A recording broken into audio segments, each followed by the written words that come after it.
कार्यक्रमाचे प्रमुख पाहुणे म्हणून मी पी ए पाटील सरांना आमंत्रित करते।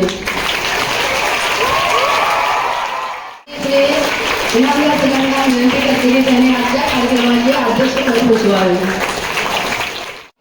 होऊन गोळा आनंदी मेळा होऊन गोळा साजरा करूया कथा कथन सोहळा, साजरा करूया कथा कथन सोहळा। आज कथाकथन स्पर्धेनिमित्त उपस्थित असलेले सर्व मान्यवर, माझे सर्व सहकारी आणि माझ्या आवडत्या मुलांनो, आपल्या सर्वांचे मी कथाकथन प्रमुख या नात्याने सविनय स्वागत करते। आजचे प्रमुख पाहुणे श्री पाटील सरांचं स्वागत श्री मुलानी सरांच्या शुभ हस्ते होईल।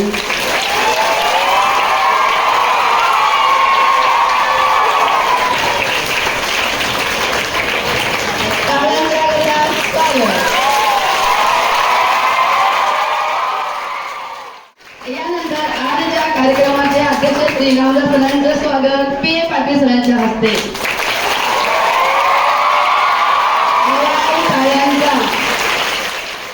आजच्या कार्यक्रमाचे मुख्य परीक्षक म्हणून जे काम करीत आहेत त्या व्यक्ती म्हणजे आदरणीय शबाना मॅडमचं स्वागत सौ अत्तार मॅडम यांच्या शुभ हस्ते।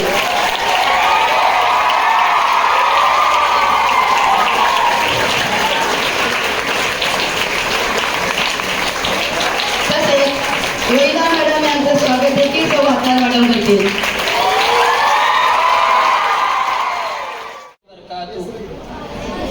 أعوذ بالله من الشيطان الرجيم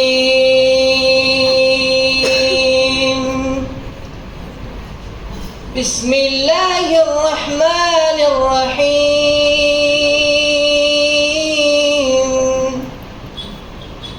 الحمد لله رب العالمين الرحمن الرحيم مالك يوم الدين إياك نعبد وإياك نستعين اهدنا الصراط المستقيم। बिरबल की चालाकी। बहुत समय पहले की बात है। एक बार राजा अकबर अपने बिस्तर पर पड़े हुए थे। तब राजा अकबर को बहुत जोरों की प्यास लगी। उन्होंने जोर जोर से चिल्लाना शुरू कर दिया कि पानी लेकर आओ, पानी लेकर आओ।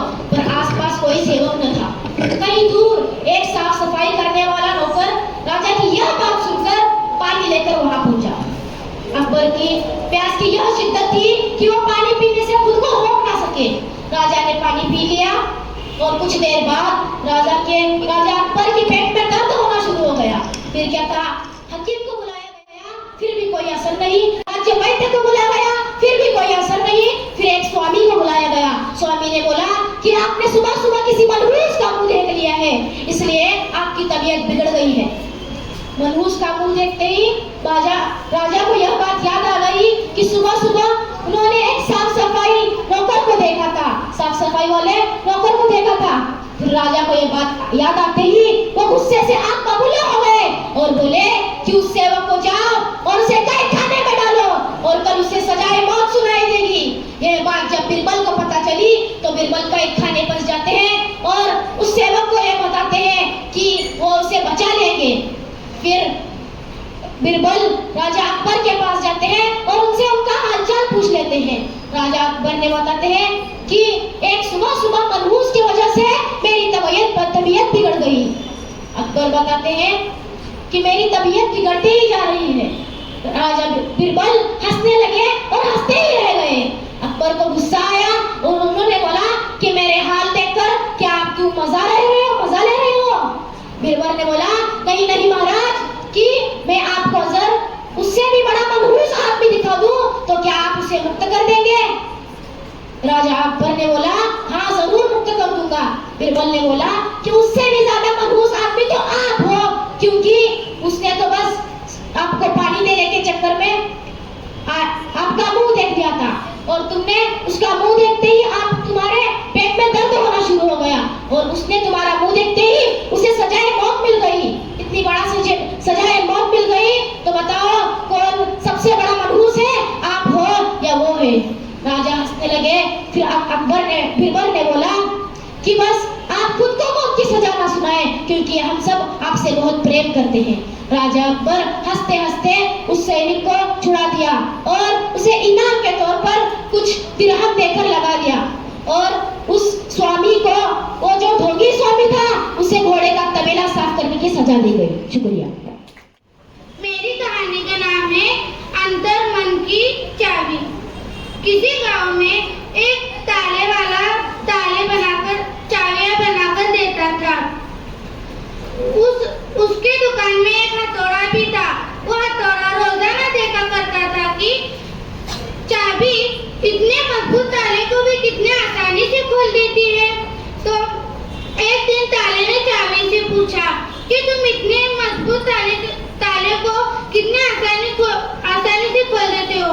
मैं इतना शक्तिशाली हूँ, मेरे अंदर लोहा भी तुमसे ज्यादा है और मैं आकार में भी तुमसे बड़ा हूँ, लेकिन मुझे ताला तोड़ने पर बहुत समय लगता है और तुम इतने आसानी से कैसे खोल देती हो। तो चाबी ने मुस्कुराते हुए कहा, तुम ताले के ऊपर प्रहार करते हो और मैं ताले के अंदर से प्रहार करती हूँ और उसके अंतर मन को छूकर घूमकर बाहर निकलती हूँ। तो जब तक हम एक दूसरे के दिलों में नहीं उतरेंगे, उसके अंतर मन को नहीं छुएंगे, तब तक हमें कोई दिल से प्यार नहीं करेगा। इससे हमें यह सीख मिलती है कि कई काम, बड़े बड़े काम शक्ति से नहीं बल्कि प्यारे आदत से मिलते हैं। शुक्रिया। कहानी का नाम है बुद्धि का सौदागर। एक समय की बात है, एक छोटे से गांव में निधन नाम का लड़का रहता था। उसके पास आजीविका का कोई साधन नहीं था, परंतु वह बहुत बुद्धिमान था। उसने अपने पिताजी से काम की कई सारी बातें सीख ली थी। उसने एक दिन उसके मन में अद्भुत विचार आया कि मैं शहर जाकर सस्ती सी किराए पर दुकान खोलूंगा। उस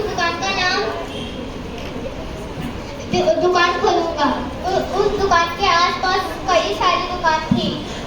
कपड़े, जेवर, मेवे, सब्जी, फल और कई सारी दुकान थे। उसने बोर्ड लगाया। उस बोर्ड पर लिखा, बुद्धि का सौदागर, यहाँ बुद्धि बिकती है। मेरे कहानी का नाम है 3 हफ्ते हुए बिच्छू। बहुत समय पहले की बात है। चाइना में नॉर्थ प्रोविंस में 3 बुद्ध रहते थे, जिनका नाम किसी को पता नहीं था, क्योंकि वो किसी को अपने बारे में कुछ बताते ही नहीं थे, ना ही किसी बात का जवाब देते थे। वह बस एक ही काम करते। कहानी का नाम है डरपोक पत्थर। एक गांव में एक मोहन नाम का मूर्तिकार रहता था। एक दिन उसके गांव वो बहुत सुंदर मूर्तियां बनाता था। एक दिन उसके पास कुछ गांव वाले आते हैं और उससे कहते हैं कि मोहन भाई हमें कुछ। कहानी का नाम है अंगूठी चोर। एक दिन की बात है, बादशाह अकबर के दरबार में बहुत ज्यादा भीड़ थी। थोड़ी देर में बादशाह अकबर को पता चला कि उनकी एक बहुत कीमती हीरे की अंगूठी कहीं गायब हो गई। तो फिर यह बात सुनकर बादशाह अकबर बहुत ही ज्यादा दुखी होते हैं। तो फिर दुखी होते हैं और उनकी अंगूठी अचानक गायब होने के बाद वो कहते हैं कि अभी कुछ देर पहले ही मेरे कहानी का नाम है बारिश में मिट्टी का घर। एक बड़े से जंगल में बहुत सारी चिड़िया रहती थी। वह बहुत ही सुंदर थी। एक बड़े से पेड़ में एक चिंकी चिड़िया रहती थी और उसके पास एक नीलू नाम की चिड़िया रहती थी। उसके 2 बच्चे थे और तीनों के भी 2 बच्चे थे। कहानी का नाम है जादुई चक्की। एक गांव में 2 भाई रहते थे, वीरान और राजू। राजू नाम का लड़का बहुत गरीब था, वीरान नाम का लड़का बहुत अमीर था। एक दिन वो अलग हो गए और राजू नाम का लड़का झोपड़ी में रहता था, वीरान नाम का लड़का बहुत बड़ी बिल्डिंग में रहता था। फिर एक दिन वो जंगल में से जा रहा था राजू नाम का लड़का। वहाँ पर उसे एक बूढ़ी औरत दिखती है। उसके बाजू को एक लकड़ियों का गट्टा पड़ा हुआ था। वो बोलता है इसे मैं दूंगा तो मुझे बहुत पैसे मिलेंगे। फिर वो जाता है और वो लकड़ी। बीरबल ने की होशियारी। एक दिन बादशाह अकबर बीरबल कहीं जा रहे थे, तभी उनको वहाँ पर एक कुआं दिखा। बादशाह अकबर ने उसमें देखा तो वो कुआं बहुत गहरा था और सूखा हुआ था। बादशाह सोचने लगा और सोचते सोचते अपनी अंगूठी काट के उसमें डाल दी और बीरबल से कहा, अगर तुम ये अंगूठी इसमें से निकालोगे तो तुम जो चाहो मांग लो, मैं तुम्हें दे दूंगा। पर हाँ, खामोश, 2 दिन के बाद तुम्हें इस अंगूठी को काटना है। जब 2 दिन के बाद राजा यहाँ आए तो देखा कि उसमें पानी भरा हुआ था और उसके ऊपर कुछ तरंग रहा था। तब राजा ने कहा, अरे रे, इसमें क्या भरा हुआ है? इसमें पानी कैसे भरा और इसके ऊपर ये क्या तरंग रहा है? बीरबल ने कहा, इसमें मैंने पानी भरा है और मैंने एक मिट्टी से एक छोटा सा घड़ा बना दिया और उसे सूखने के लिए रख दिया। और जब वो सूख गया तो मैंने उसे पानी में अंगूठी के कोपरे पर फेंक दिया। मेरी कहानी का नाम माँ की प्यारी सी। एक सुंदरपुर गांव में एक चेतन नाम का लड़का रहता था। वो अपनी माँ के साथ बड़े और अच्छे घर में रहता था।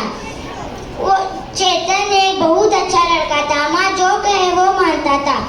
चेतन की माँ को बहुत अच्छा पकवान बनाने आता था और चेतन को खाना भी बहुत पसंद था। इसलिए एक दिन चेतन की माँ ने बहुत बढ़िया कुकीज बनाई और एक बड़े से जार में रख दी और बाजार चले गई। बाजार चले जाने से पहले चेतन को बताया, चेतन, अपना गृह कार्य समाप्त करके आप कुकीज खा सकते हो। इतना बताकर माँ बाजार चले गई और चेतन ये बात सुनकर बहुत खुश हुआ और अपना गृह कार्य समाप्त करने लगा। जल्दी से जल्दी अपना गृह कार्य समाप्त कर किचन में गया और एक स्टूल पर चढ़कर जार के अंदर हाथ डाला और बहुत सारी कुकीज लेने लगा। तब जार का मुंह बहुत छोटा था, इसलिए चेतन का हाथ उसमें फंस गया। तब तक बाजार से माँ लौट आई और कही, चेतन बेटा, 2 या 3 कुकीज ले लो, आपका हाथ बहुत आसानी से निकल जाएगा। माँ की बात सुनकर चेतन ने 2 कुकीज ली और हाथ बाहर निकाला। तब उसका हाथ आसानी से बाहर निकला और चेतन की माँ ने चेतन से पूछा, ये सब करने से तुमको क्या सीख मिली? चेतन ने बताया, किसी भी चीज की लालच बुरी बला है। धन्यवाद। हा नोकर चोर आहे। एके दिवशी एक श्रीमंत व्यापारी बीरबलकडे आला व म्हणाला, माझ्या घरी कोणीतरी चोरी केली आहे। माझे सर्व दागिने चोरीस गेले आहेत। माझ्या घरी 10 नोकर असूनही त्याच्यापैकी कोणीतरी चोरी केल्याचा माझा संशय आहे। मी त्या 10ही नोकरांना चोरीबद्दल विचारले, पण एकानेही कबूल केला नाही। कृपा करून तुम्ही यातून मार्ग काढा। बीरबल त्या व्यापारीच्या घरी गेला व म्हणाला व त्या 10ही नोकरांना एकत्र बोलवले व म्हणाला, माझ्याकडे हा 10 कठ्या जादूचे आहात। आज मी एक तुम्हाला देत आहे। आज तुमच्याकडे ठेवा, उद्या मला परत द्या। ज्याने चोरी केली असेल त्याची काठी 1 इंचाने वाढणार। चोरी करण्याला चोर घाबरला। त्याने रात्री 1 इंचाने काठी कापली। त्याला वाटले की परत 1 इंचाने काठी वाढणार आणि कुणाला कळणार नाही। बीरबल दुसऱ्या दिवशी त्या 10ही नोकरांच्या हातातील काट्या पाहिला व एका नोकराची काठी त्याला लहान झालेली दिसली। त्यावर बोट करीतच बीरबल म्हणाला, हाच आहे चोर, ह्यानेच चोरी केली आहे। तात्पर्य, चोराच्या मनात भीती असते, म्हणून चोरी कधीही करू नये। थँक्यू। नाव आहे लबाड कोल्हा।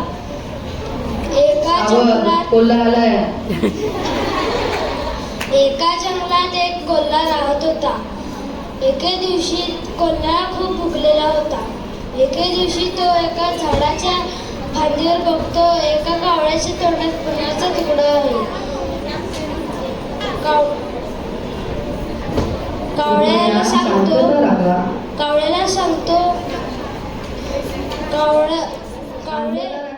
त्या गोष्टीचे नाव मुंगी आणि कबूतर. एका दिवशी एक मुंगी नदीच्या किनाऱ्यावर फिरत असताना नदीत पडली व पाण्याच्या प्रवासासोबत वाहत दूर जाऊ लागली. तिच्या जीवावर आलेले संकट पाहून झाडावरील एका कबुतराने जवळच एक पान तोडले व मुंगीसमोर पाण्यात टाकले. त्याला आधार सापडताच ती मुंगी कबुतराने टाकलेल्या पानावर चढली व त्या पानाच्या साहाय्याने सुरक्षितपणे नदीच्या बाहेर आली. काही दिवसांनी एक शिकारी पक्ष्यांना पकडण्यासाठी साधने घेऊन नदीच्या किनाऱ्यावर आला व त्याने झाडावर बसलेल्या एका कबुतराला मारण्यासाठी बंदुकीने नेम धरला. ती मुंगी पाहताच त्याच्या पायाला कडकडून चावली. शिकारीला चावताच शिकारीच्या पायाला एकदम दुखापत झाली आणि त्याच्या बंदुकीचा नेम चुकला. कबूतर सावधान होऊन तिथून. माझ्या गोष्टीची नाव आहे घमंडी आंबा. एके दिवशी एक आंब्याच्या झाडाला एक असा आंबा लागला की इतर आंब्यापेक्षा तो वेगळा होता. तो विचार करू शकत होता आणि बोलूही शकत होता. मग एके दिवशी त्या आंब्याने विचार केला, आपण गावात जाऊन फिरून येऊ, सगळे बघून मला आश्चर्यचकित होतील. अशा गोष्टीचे नाव आहे स्वतःवरील विश्वास. एक होता चित्रकार. त्याला त्याच्या गुरूवर आणि स्वतःच्या कलेवर प्रचंड विश्वास होता. एकदा त्याने 3 दिवस परिश्रम करून एक सुंदर चित्र काढले. त्याला प्रश्न पडला की आपले चित्र चांगले झाले आहे का? हा प्रश्न कोणाला तरी विचारावे असे त्याला वाटले. कहानी का नाम है बैल का दूध। एक दिन की बात है, अकबर और उनके कुछ मंत्री सभा में बैठे हुए थे। अकबर ने बोला, हमारे पास बहुत ही होशियार मंत्री है। फिर अकबर ने एक मंत्री से पूछा, जब मैं अकबर की तारीफ कर रहा था तब आप चुप थे, क्या बीरबल होशियार नहीं है?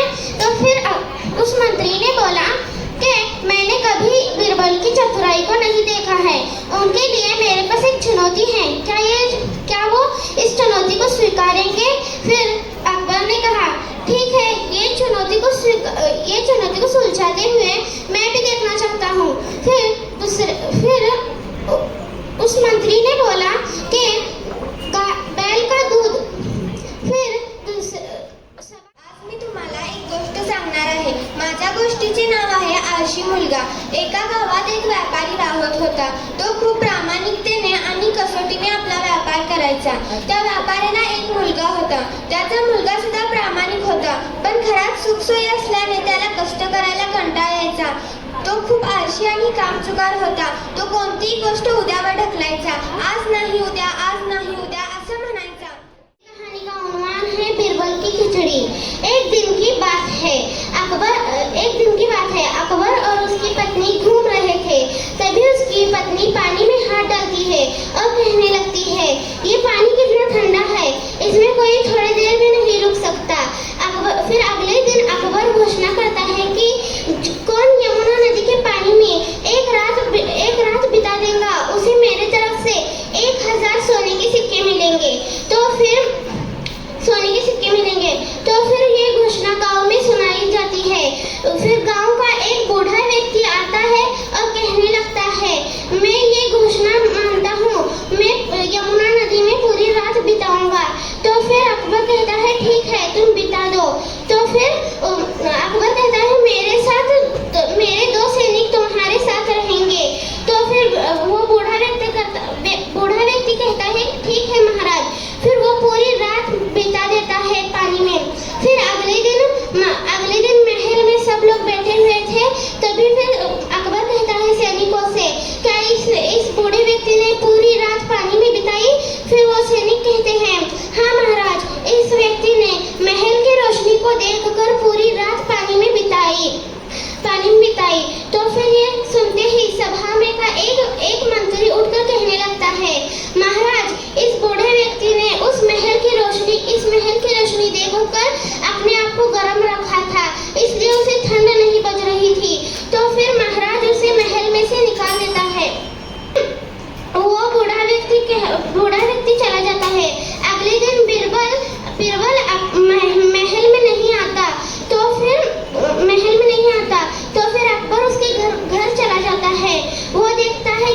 खिचड़ी पका रहा था।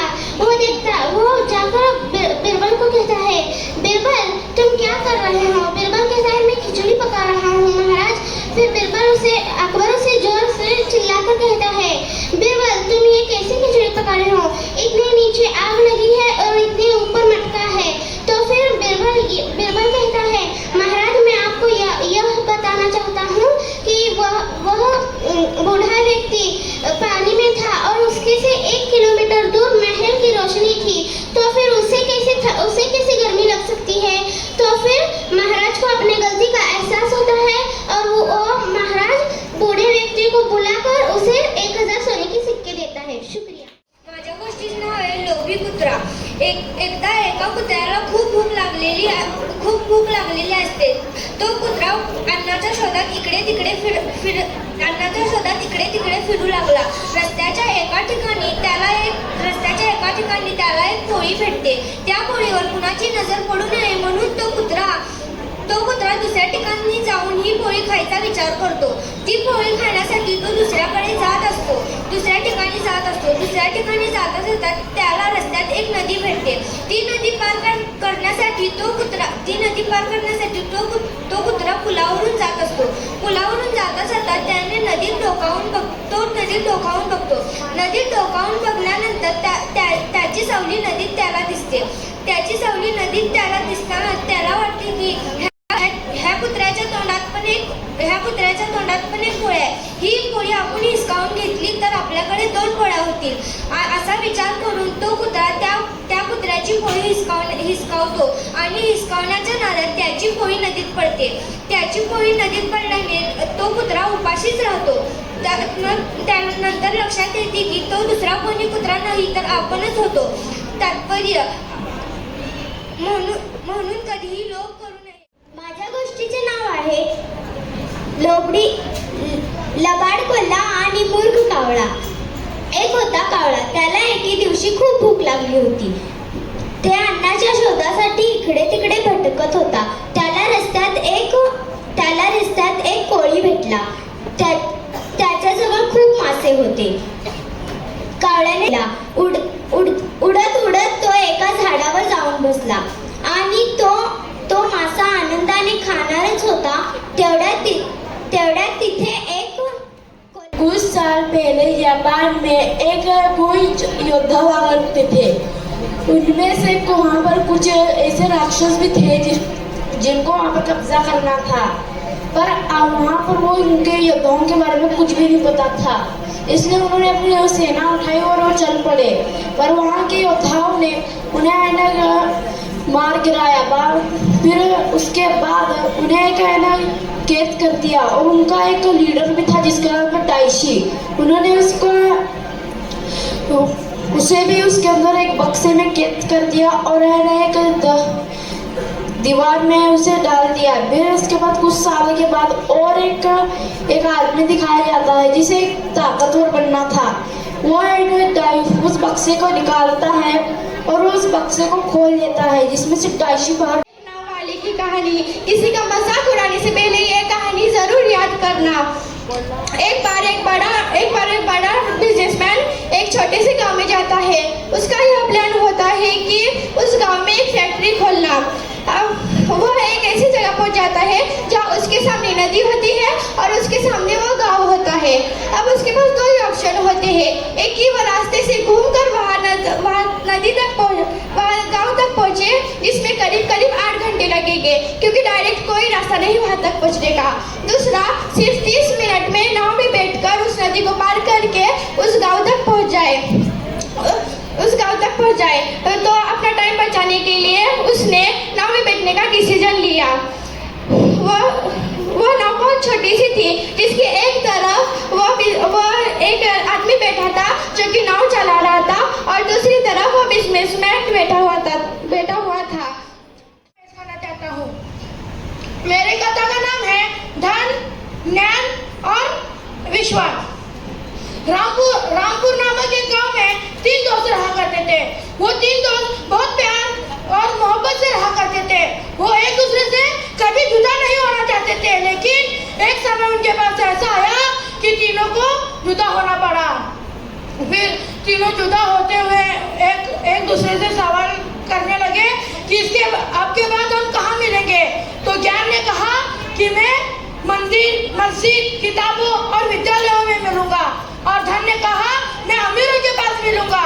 विश्वास चुप रहा और उन्हें देखता रहा। फिर दोनों दोस्तों ने कहा, विश्वास से पूछा तू चुप क्यों है। तो विश्वास रोने लगा और कहने लगा कि मैं एक बार चला गया तो मैं कभी नहीं आ पाऊंगा।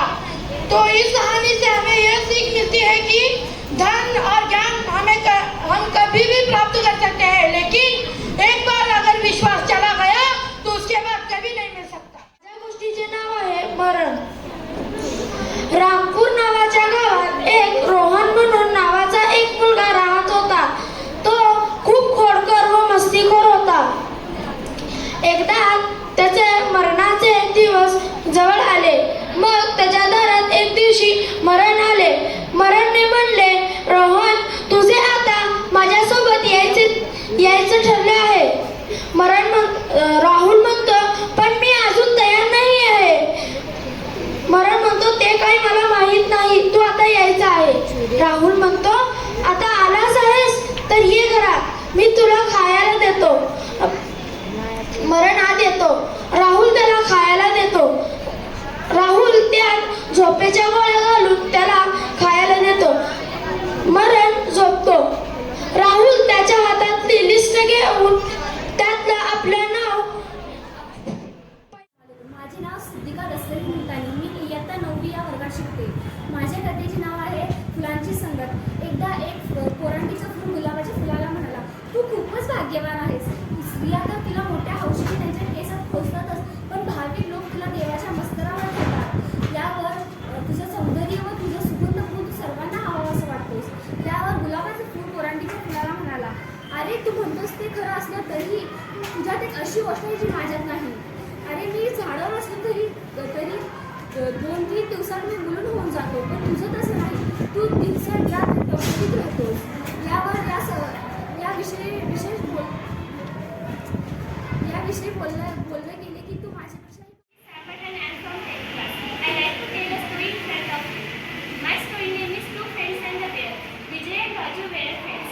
On a holiday, they went walking into a forest, enjoying the beauty of nature. Suddenly, they saw a bear coming at them. They became frightened. Raju, who knew all about climbing trees, ran up to a tree and climbed up quickly. He didn't think of Vijay. Vijay had no idea how to climb the tree. Vijay thought for a second. He will hear animals. Don't prefer dead bodies. So he fell to the ground and held his breath. The bear smelled him and thought he was dead. So it went on its way. Raju asked Vijay, what did the bear whisper in your ears? Vijay replied, the bear asked me to keep away from friends like you and went on his way. Moral of this story, a friend in need is a friend in need. चालू आज या आपल्या हॉलमध्ये कथाकथनच्या स्पर्धा होत आहेत आणि मला वाटतं 1-1.5 तास झाला. भरपूर कथा आपण ऐकल्या. मात्र प्रश्न असा आहे की किती कथा आपल्या स्मरणात राहिल्या. घरी गेल्यानंतर जरा पूर्ण विचार करा. ज्या ज्या विद्यार्थ्यांनी आपल्याला गोष्टी सांगितल्या, कथा सांगितल्या, बोधकथा सांगितल्या, त्यांचं तात्पर्य आपल्याला सांगितलं, त्यातल्या आपल्याला किती गोष्टी लक्षात राहिल्या. आणि गोष्ट आपल्या लक्षात का राहते? कारण ती गोष्ट असते.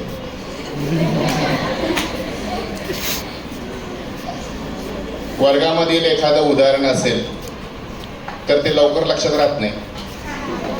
कारण का? ते उदाहरण आहे. फरक असा आहे ही गोष्ट म्हटल्यानंतर त्याच्यामध्ये पूर्ण आपण समरस होतो. आपण त्यामध्ये गुंतले जातो. एक राजा होता. मग राजा म्हटल्यानंतर त्याची वेशभूषा कशी असते, काय असते, आपलं ते चित्र आपल्या डोळ्यासमोर उभं राहतं. त्याची एक राणी असते, मग राणी कशी असेल, मग त्याचं जे महाल असेल, कुठंतरी आपण चित्र बघितलेलं असतं, पिक्चरमध्ये बघितलं असेल, कुठंतरी बघितलं असेल, आपल्या ते डोळ्यासमोर दिसत असतं. म्हणजे त्याचं ते वैभव काय असेल, आसपास आजूबाजूला त्याचे सैनिक असतील, म्हणजे ती गोष्ट आपल्या कायमस्वरूपी लक्षात राहते. आता कथा भरपूर आपण ऐकल्या, तर परत मला एखादी कथा सांगायची गरज नाही. ठीक आहे, एक लहानशी कथा सांगतो. संयोजकाने विनंती आहे की बेल लवकर वाजवावी, म्हणजे मला लवकर थांबता येईल. अकबर आणि बिरबलच्या कथा आपण भरपूर ऐकल्यात. एक त्यातलीच एक लहानशी, त्याच्यामधून आपल्याला काहीतरी बोध घेता येईल. एकदा दरबार पूर्ण असा भरलेला असतो. दरबार डोळ्यासमोर आला असेल. अकबर बादशाह या ठिकाणी बसलेले असतात. आता इथं मध्ये कोण नाही आहे.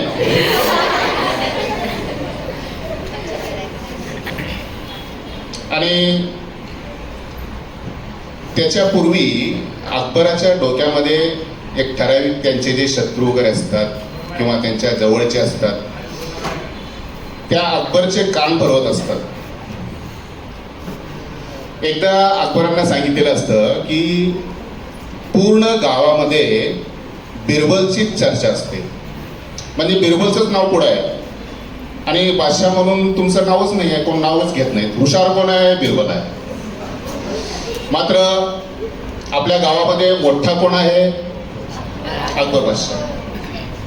त्यामुळं आपण त्याला काहीतरी आळा घातला पाहिजे किंवा त्याला काहीतरी आपल्याला समज दिली पाहिजे, परंतु सांगायचं कोण?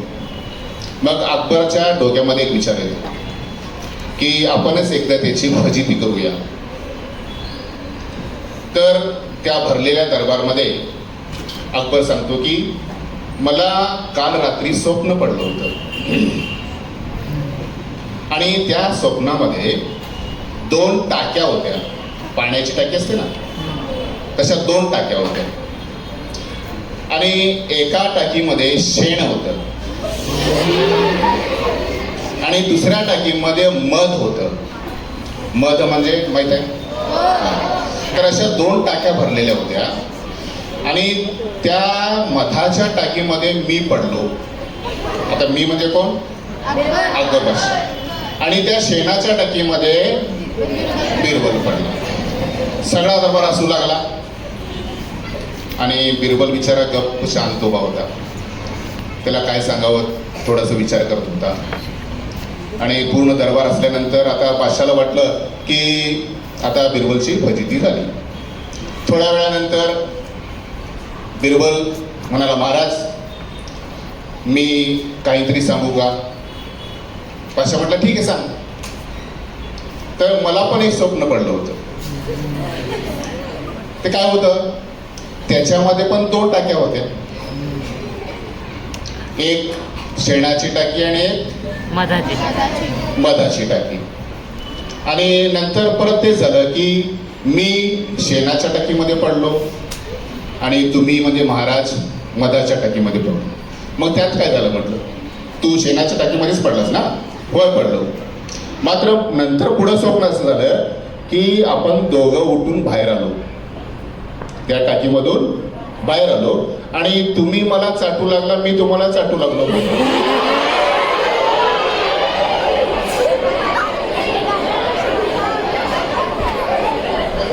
म्हणजे अपमान कोणाचा झाला? म्हणजे जर आपण दुसऱ्याची एखाद्याची फजिती करायला गेलो तर एखाद्या वेळेस आपलीच फजिती होते. हाच बोध आपण घ्यायचा. धन्यवाद. छान छान गोष्टी ऐकून आमचे विद्यार्थी झाले खुश आणि आजची सभा बहारदार झाली. त्यासाठी मी आले इथं आभार व्यक्त करण्यासाठी. सर्वप्रथम मला इथं आज या स्पर्धेसाठी आभार व्यक्त करण्याची संधी देणारे कथाकथन प्रमुख जमादार मॅडम यांचे मी सर्वप्रथम आभार मानते.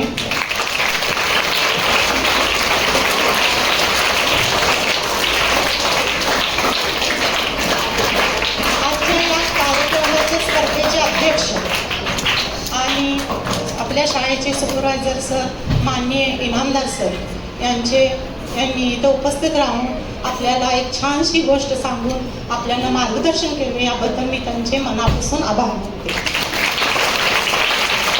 त्याप्रमाणे आजचे प्रमुख पाहुणे व आदरणीय शिक्षक पाटील सर यांनीही आपल्याला मार्गदर्शन केले, त्यांचेही मी मनापासून आभार मानते.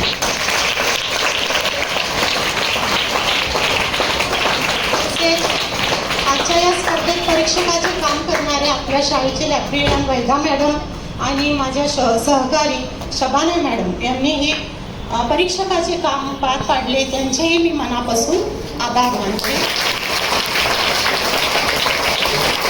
तसेच उपस्थित सर्व सहकारी शिक्षक यांचे